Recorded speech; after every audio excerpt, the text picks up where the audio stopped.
Assalamualaikum warahmatullahi wabarakatuh. Pada kesempatan ini saya akan mencoba menyampaikan sintesis tema 4 dengan tema materi dan sumber belajar PAI. Integrasi teks dan konteks dalam pembelajaran.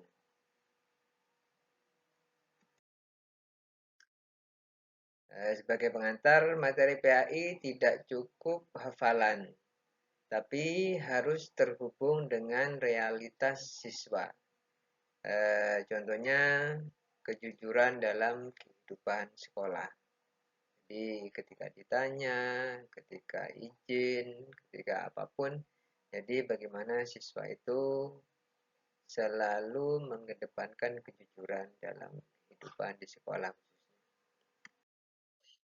Kemudian dua level materi PAI. Jadi yang pertama opsional, seperti ayat Al-Quran, hadis Nabi, kemudian fikih, dan bisa juga dengan akidah akhlak, sejarah. Nah, kemudian yang kedua kontekstual. Jadi penerapan dalam kehidupan.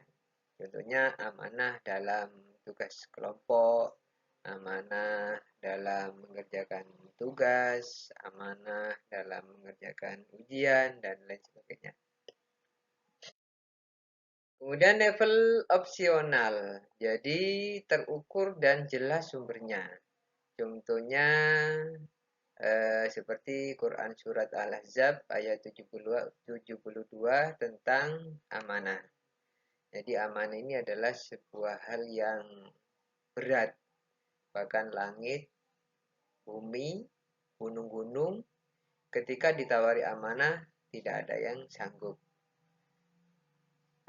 Sedangkan beban berat ini, tugas yang berat ini yang berupa amanah, kemudian dibebankan kepada kita sebagai manusia. Kemudian level kontekstual, dekat dengan kehidupan siswa. Contohnya jujur saat ujian, jujur saat izin, misalnya mau izin kemana gitu. Jadi sesuai dengan apa yang dilakukan. Jadi jujur ketika ujian itu ya tidak nyontek, ya tidak memberi contekan. Jadi jawabannya menjawab soal yang diberikan itu benar-benar murni dari hasil karyanya. Kemudian sumber belajar, tidak hanya buku, tetapi sumber belajar itu bisa mencakup lingkungan, kemudian budaya, isu global, dan sebagainya. Jadi ketika proses belajar mengajar pendidikan agama Islam tidak boleh hanya berfokus kepada buku apa itu teks buku saja, buku mapel. Biasanya di setiap jenjang itu ada buku yang memang sudah disediakan oleh pemerintah.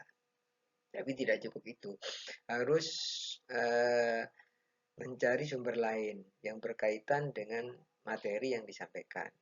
Jadi bisa dihubungkan dengan lingkungan, budaya, atau isu global. Kemudian lingkungan sekolah.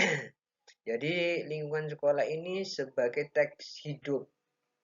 Jadi bagaimana lingkungan sekolah ini itu bisa menerapkan PAI.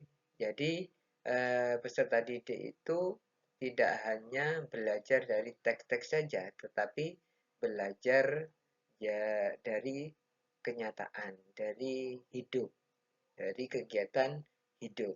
Contohnya seperti sistem piket yang adil. Jadi ketika membagi kelompok piket hari Senin, hari Selasa, secara jumlah itu disamaratakan. Kemudian budaya lokal. Jadi budaya lokal ini menjadi entry point nilai Islam. Contohnya seperti gotong royong. Nah, ini amanah. Nah, kita budaya lokal ini, ya kalau gotong royong ini memang sudah menjadi budaya kita. Indonesia, khususnya orang Jawa yang namanya gotong royong ini sudah kental di masyarakat.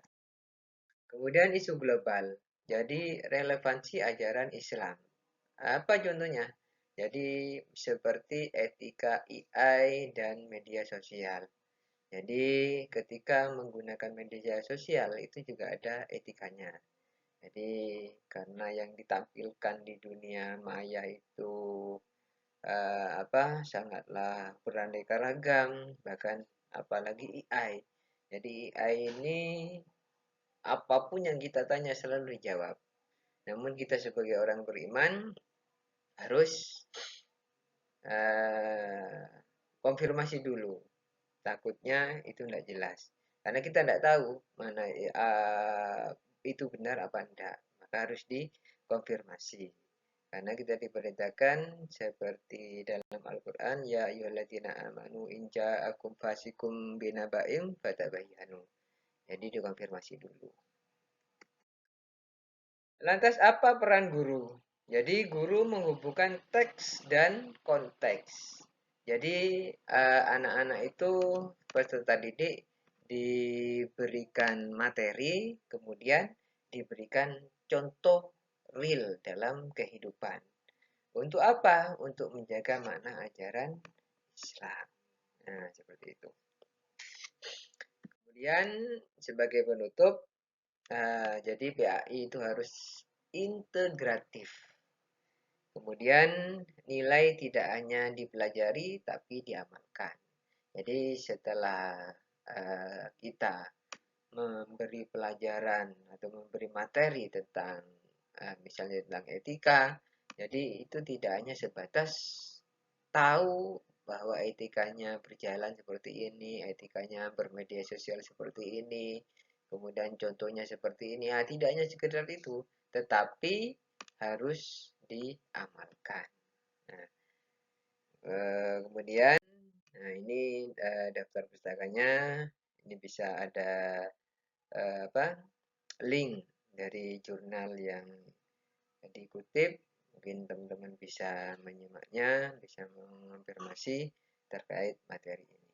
Mungkin itu yang dapat saya sampaikan, kurang lebihnya mohon maaf. Akhirul kalam, assalamualaikum warahmatullahi wabarakatuh.